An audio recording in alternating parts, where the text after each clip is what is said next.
ça en fait. Donc là, je viens pour pas me rembourser. C'est me rembourser.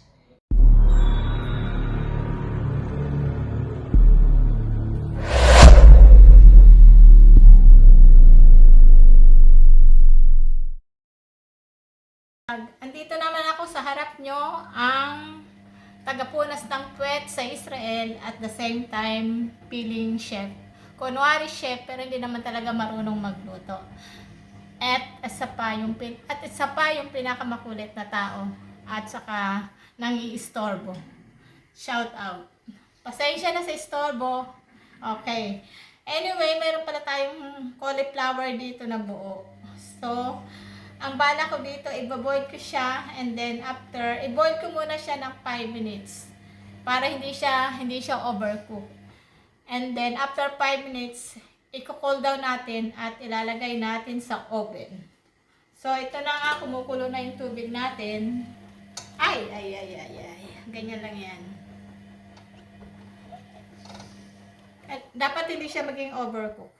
Tayo ay nagpapalambot nitong cauliflower natin. Shoutout pala sa mga kasamahan ko sa Atay. Siyempre, salamat sa support nyo. At good luck sa ating panibagong event.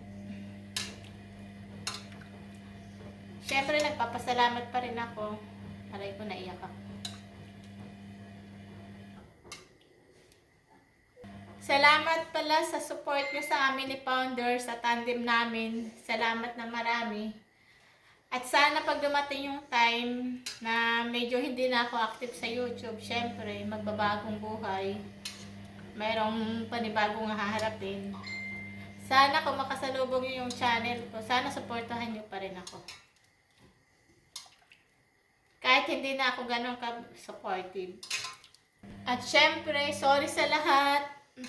Pasensya na sa mga pang-istorbo ko sa inyo, sa mga pangungulit ko, sa bawat entry, sa lahat, sa mga taong na-istorbo ko, pasensya na.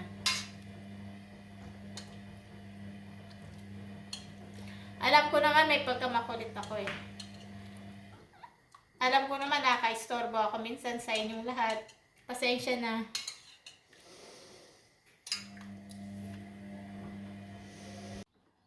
So, ito yung ating na-boiled na cauliflower. Lagay na natin sa oven. Ganyan lang yan. Tapos, i-brush natin siya ng olive oil. Habang naguhugot tayo. Aray ko po mo. Ayan, brush lang ng olive oil. Laglag. Brush. Luto na siya. Na-coat na natin siya ng olive oil. Ngayon, anuhan natin ng white pepper. Lahat puti para naman ano.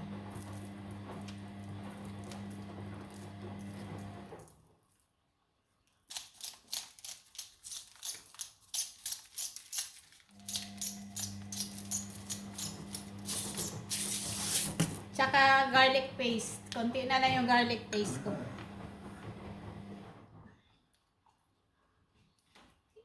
I-ano din natin. Pusin na natin yung garlic paste. Tsamba-tsamba lang yan.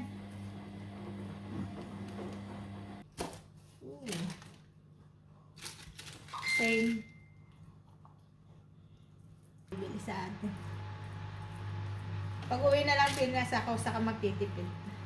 Pag-uwi ko ng Pilipinas, hindi na ako gagamit ng ano. Ang kakainin ko na lang yung puro malunggay na ginataan. Hindi na ako bibili ng mga ganito, wala akong pambili.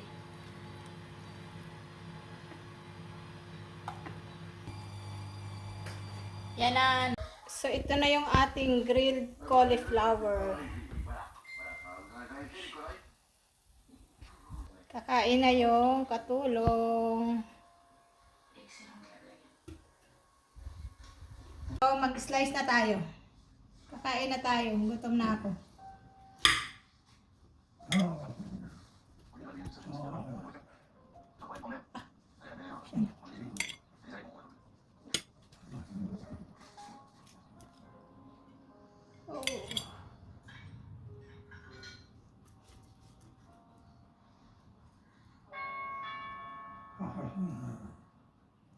Ah.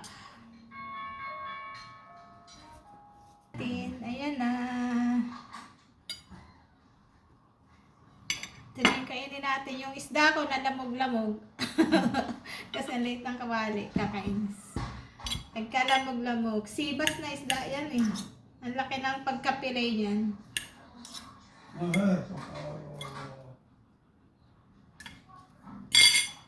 Tsaka itong salad.